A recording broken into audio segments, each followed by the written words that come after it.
بسم اللہ الرحمن الرحیم اعوذ باللہ من الشیطان الرجیم بسم اللہ الرحمن الرحیم وبہ نستعین الحمدللہ۔ ہماری گفتگو لمعہ سوم کے کتاب الدین میں ہے۔ کتاب الدین میں پھر ہماری گفتگو چل رہی تھی مفلس کے بارے میں۔ مفلس اس شخص کو کہا جاتا ہے جس پر قرضہ زیادہ ہو، اس کی ملکیت کم ہو اور قرض دار جا کے عدالت میں اس پر پابندی لگواتے ہیں کہ اس کے مال کے ساتھ ہمارا تعلق ہے، تو اس مفلس کے احکام میں سے ایک حکم یہ ہے کہ مفلس اپنے اموال میں تصرف نہیں کر سکتا، البتہ عین مال میں تصرف نہیں کر سکتا۔ پھر ذمہ تصرف کرنا چاہے تو کر سکتا ہے۔ کیا مطلب؟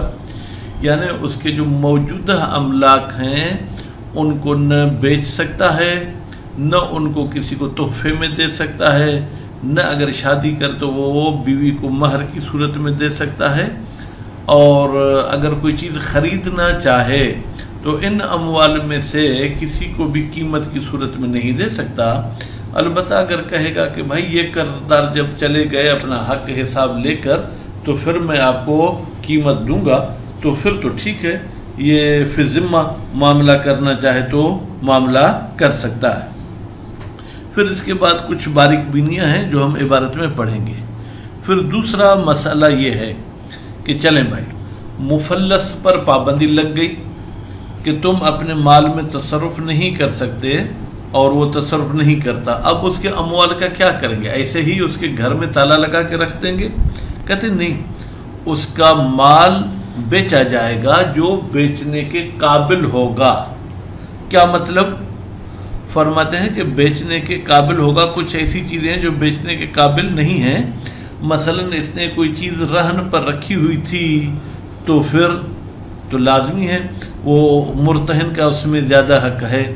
خوب، اس کے بعد پھر کہتے ہیں کہ جب اس کی وہ چیزیں بیچی گئیں تو بیچنے کے بعد اس کی جو قیمت ہے وہ غرماء میں تقسیم کی جائے گی۔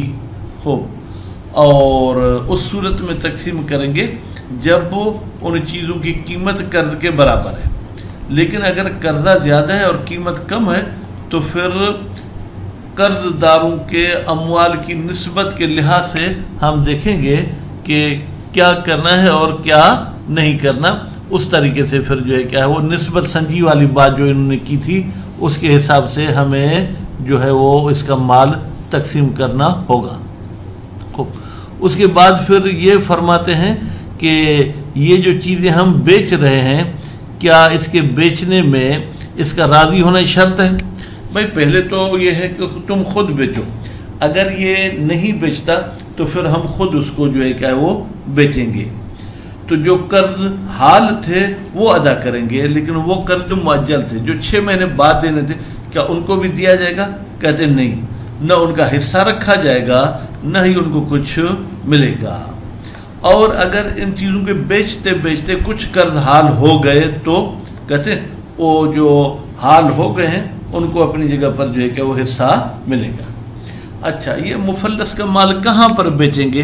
کہتے ہیں ہر مال کی الگ بازار ہوتی ہے۔ سون ہے تو وہ سونارا بازار میں بیچیں گے، لکڑی ہے تو وہ ایسی بازار میں بیچیں گے جہاں لکڑی کا کاروبار ہوتا ہے، اور اسی طریقے سے مثلا بیڈ ہیں یا جو ہے الماریاں ہیں تو وہاں بیچیں گے۔ کیوں؟ اس لیے کہ جو سامان جس بازار کا ہے اس بازار میں اس کے خریدار زیادہ ہوتے ہیں، اس لیے اس میں زیادہ ملنے کا امکان ہے۔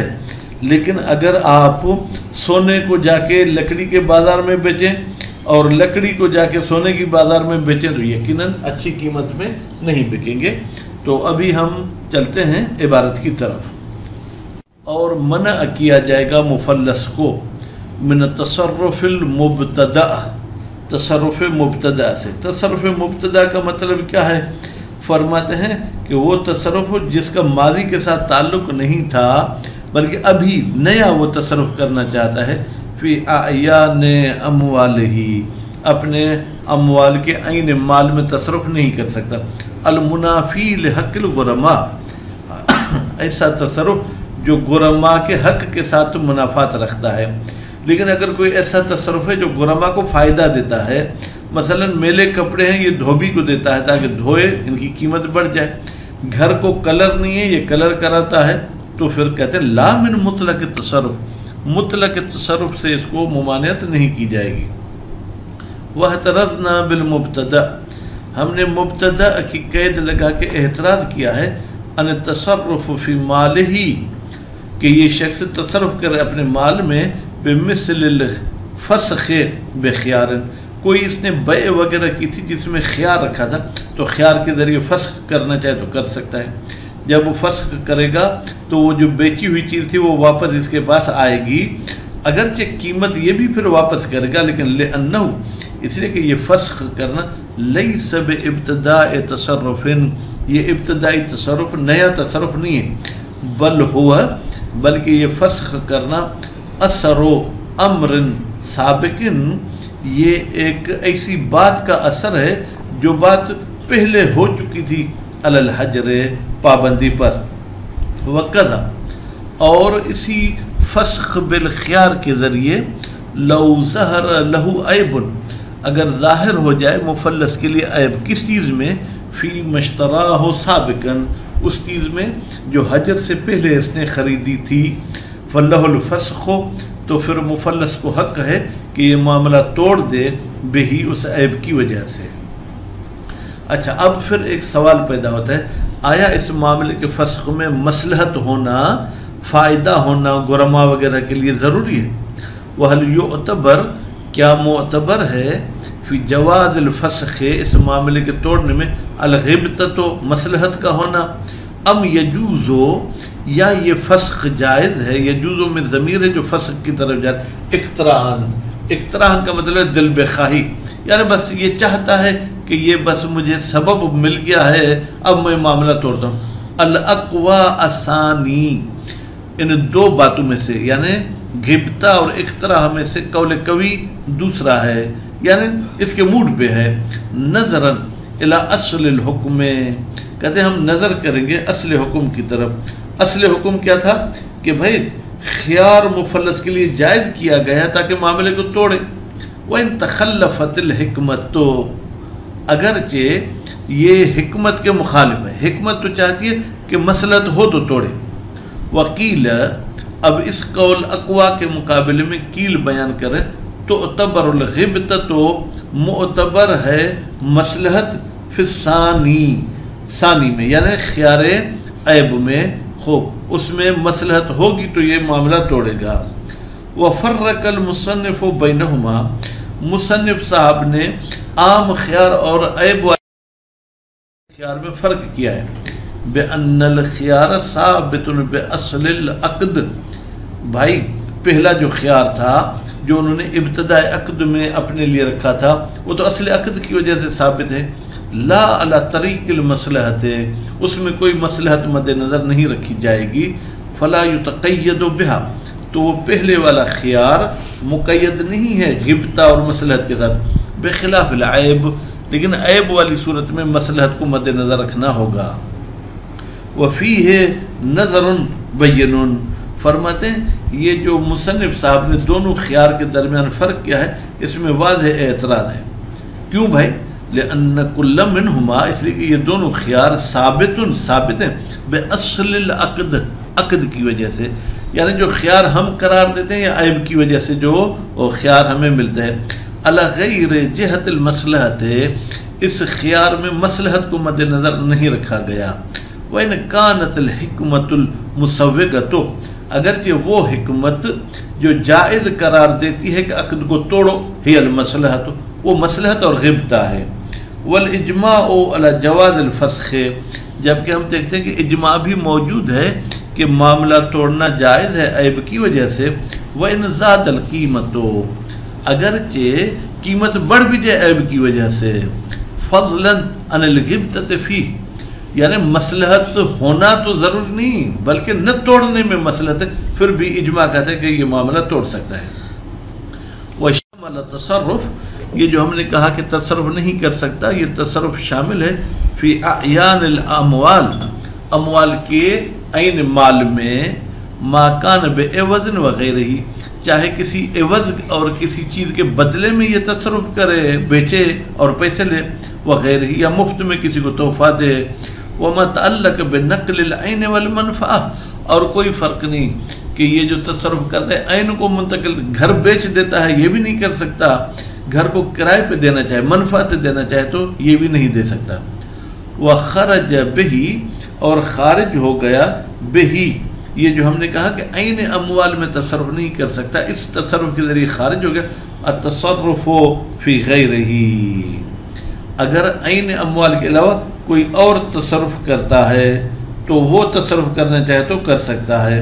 مثلا یہ شادی کرنا چاہتا ہے، بیوی کو طلاق دینا چاہتے کہ نکاح ہے وہ طلاق، وہ استفاء القصاص، یا کسی نے اس کا ہاتھ کاٹا تھا، یہ بھی کہتا ہے میں بھی قصاص کروں گا، والعفو عنہ، یا کہتا ہے بھائی چلو میں نے تمہیں معاف کر دیا، وما یفید تحصیلہ، اور اسی طریقے سے وہ تصرف بھی کرنا چاہے تو کر سکتا ہے جو فائدہ پہنچاتے ہیں تحصیلہ، کچھ آمدنی کا، کل احتطاب، مثلا جا کے یہ لکڑیاں جمع کرتا ہے، والاتحاب، یہ کسی تحفے کو قبول کرتا ہے، کوئی اس کو دینا چاہے قبول کرتا ہے تو کر سکتا ہے، وقبول الوصیت، کوئی شخص اس کو وصیت کرتا ہے چاہے مالی ہو چاہے غیر مالی، وہ قبول کر سکتا ہے۔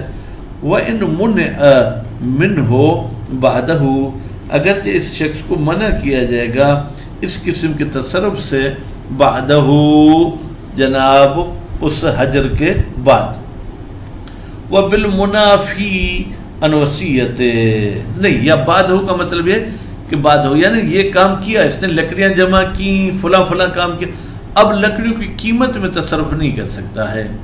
وَبِالْمُنَافِي عَنْ وَصِيَّتِهِ وَتَدْبِيرِهِ، وَبِالْمُنَافِي کا مطلب کیا ہے، یعنی یہ جو ہم نے کہا تھا کہ المنافی لحق الغرماء، اس منافی کے قید کے ذریعے خارج ہو گیا ہے کہ اگر مفلس کوئی وصیت کرنا چاہتا ہے یا جو ہے کیا ہے وہ کہتا ہے کہ انت حر دبر وفاتی، تو یہاں پر بھی جو ہے کیا ہے فرماتے ہیں کہ یہ ایسے کام کر سکتا ہے۔ بھائی وصیت کرتا ہے کہ 1 لاکھ کسی کو دینا، تو یہ تو منافعت رکھتا ہے، کہتے نہیں۔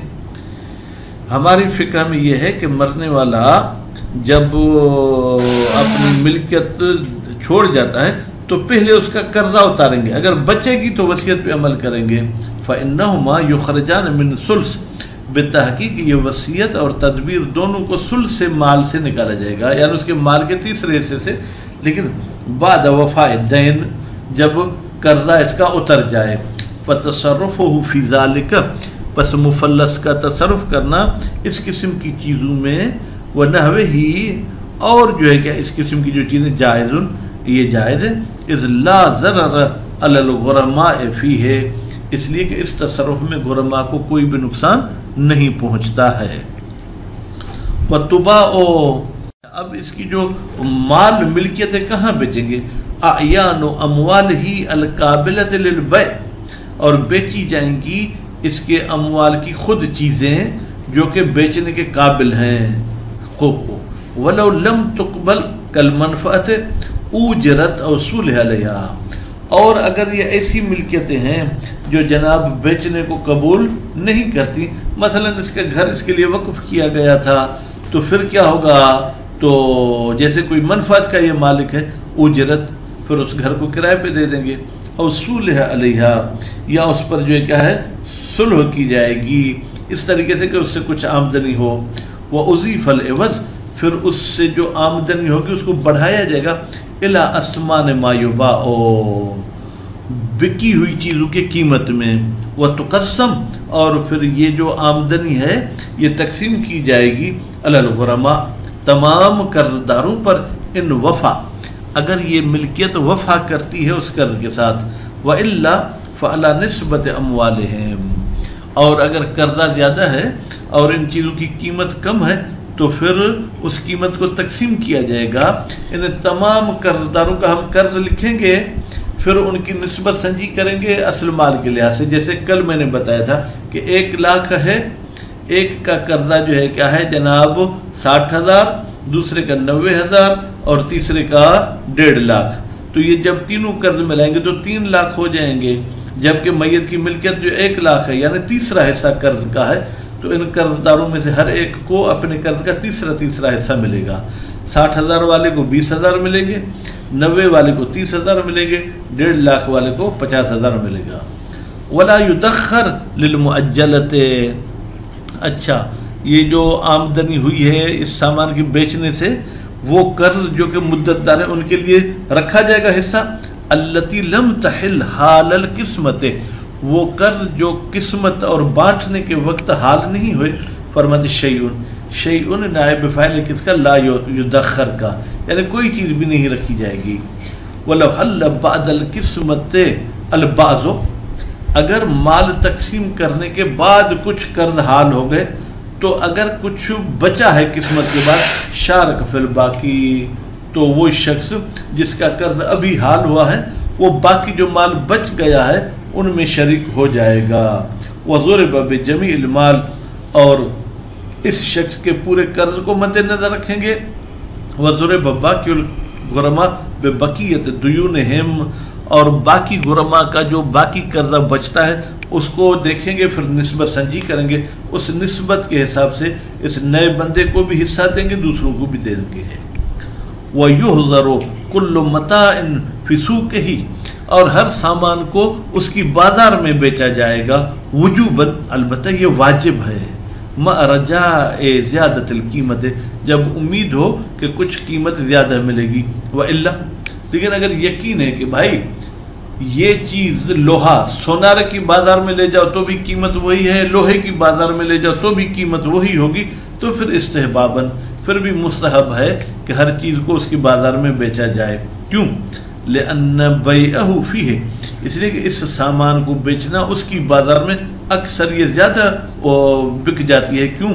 لِطُلَّابِهِ. اکثر لِطُلَّابِهِ. وہاں اس کے گاہک زیادہ آتے ہیں. وَأَضْبَطْ. اور اس میں زیادہ مضبوط ہوتا ہے لقیمت ہی، کہ اس کی قیمت ہے بھائی ہمیں وہی ملے گی جو اس کی قیمت ہوگی.